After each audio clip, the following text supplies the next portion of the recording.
Hey everybody, it's Jason Blaha here. Now that my obligatory informative videos are done for the day, it's time to talk about current events in the online fitness community. And some of my subscribers have awared me that Vince, aka V-Shred, aka V-Shrunk, has made a horrifically bad video about how to build your back and biceps using supersets. Now, I'm going to state up front for his fanboys and fangirls, no one's saying Vince doesn't have biceps. No one's saying he isn't lean. In fact, that's the credit I will give the guy. Again, I will always give credit where credit is due. The guy stays at a very low body fat year-round. He probably has some really good dieting tips. He probably has some really good cardio tips. I'm not going to deny that. The guy's lean, right? You can't take that away from him. Absolutely true. So I'm not going to be critical of his dieting advice because it very clearly works. He does have some bicep. Definitely has bicep development. In fact, his biceps are disproportionately developed to every other muscle in his upper body and his lower body. He has biceps. He's got a little bit of delt. He has no chest and he has no back. He struggles with them. And one of the things you guys are going to note, a lot of strength athletes, one of the things that we're known for having disproportionately large backs. Our backs tend to be disproportionately much larger relative to the rest of our musculature very frequently compared to bodybuilders, physique guys, everything else. It's normal, and it's because of the amount of pulling we do. Our training facilitates enormous back development, and we're required to have massive backs to do what we do, top to bottom. And that's part of the thing that I've noticed is that some of the mental cues that he uses, we'll get into his programming in a minute, some of his mental cues for these back exercises, if he actually applied those to his chest, because he performs all of his pulling for his back wrong, he performs all of his pressing for his chest wrong. That's why he has these problems. He literally shortchanges development. He literally shortchanges development. And that's not any sort of real knock at his dieting advice or anything else. It's just saying this is why he struggles with these things. And he is teaching people incorrectly. If you guys actually want to get the most muscle or the most strength or whatever it is you're pursuing, you can't really separate the two. If you're trying to pursue these things, you really need to get the most out of every training session, right? Because you don't want to be in the gym more than you have to for the majority of people out there. I'm going to assume most of his audience are not hardcore, serious lifters who want to dedicate their life to it.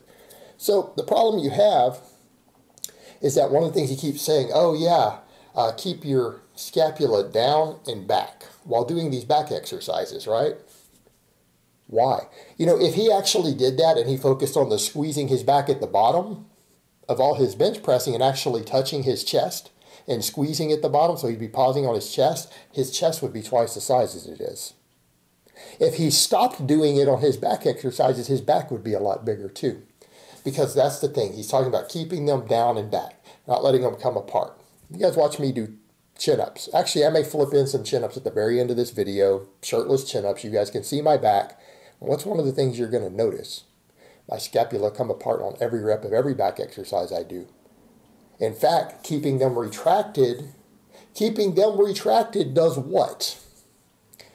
You lose the stretch. You lose part of the range of motion. You lose a lot of the activation of the lats by keeping them retracted. You're losing one of the important functions of it. And that squeeze you get at the top is actually not very beneficial with the sort of weights that you're using.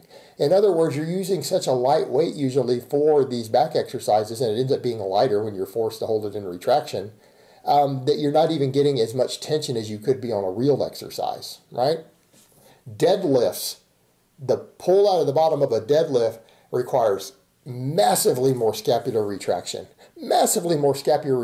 force than what you could do on any of these cable exercises. That would actually train that function better than using these cable movements. Any of this stuff that you're pulling with, you need to be coming apart. You need to be getting a stretch, whether it's a chin-up, a pull-up, a row, or a cable machines. And that's where we get to the problems with what he did. And we'll get over to the fact that he only trained half of the back also. Like most of the muscles of the back actually didn't even get worked. So it's a whole other topic. Like many people who kind of get into this whole magazine type physique stuff, they don't seem to realize that the back is more than just the lats. That seems to be the only thing he realized that exists in the back.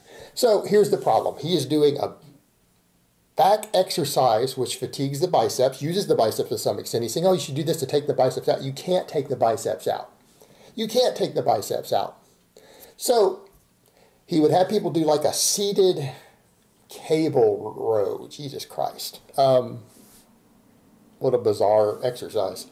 And they would do like 6 reps and then superset it with really high rep seated curls with the same device while seated, right? So a superset.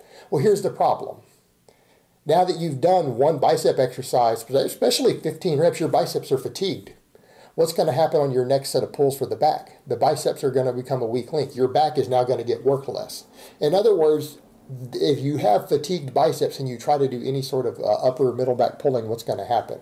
You're not going to be able to use as much weight. You're not going to be able to create as much overload because your biceps are too fatigued. Now, your biceps are getting a hell of a lot of work on the next set, but your back isn't.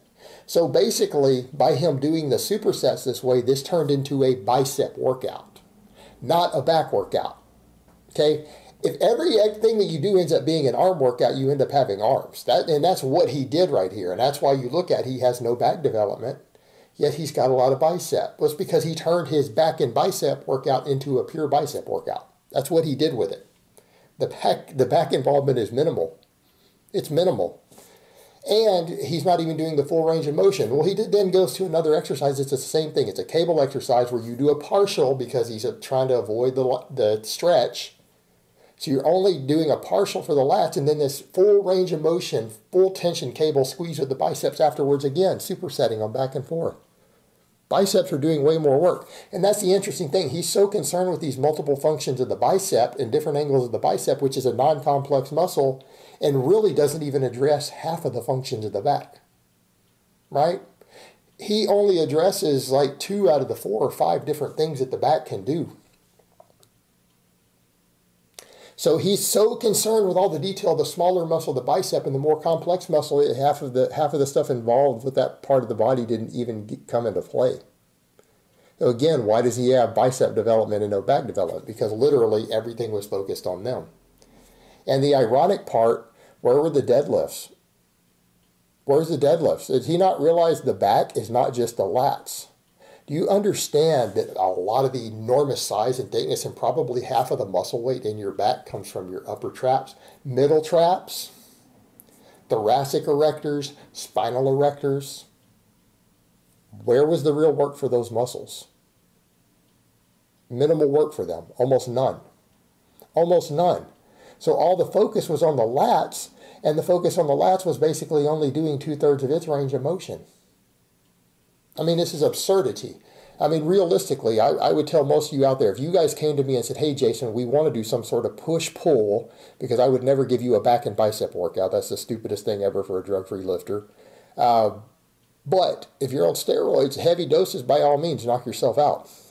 But if you were to say, hey, I want something that to get me in and out of the gym in 45 minutes that would work as many muscles as possible through the back and biceps and get as much development as possible, I would probably have you do a deficit deadlift first. A deficit deadlift first, weighted chin-ups or weighted pull-ups second, and then some cheek curls, right? Do 4 or 5 sets of deficit deadlifts, like 5 sets of chin-ups, weighted chin-ups, and as many sets of cheek curls as you could squeeze in before your 45 minutes is up at the end. Right? That would be a complete back and bicep workout. Those 3 movements, that would cover it. But yeah, all this silly shit that he had people doing, completely ineffective, complete waste of time. It was basically just a bicep workout. It was a bicep workout. You probably would stimulate less than half of the possible muscle growth you could get in your entire back. Right? Less than half. Total absurdity. All right, guys, so that's really all I have to say on that today. I hope it's been informative, and I will talk to you guys next time.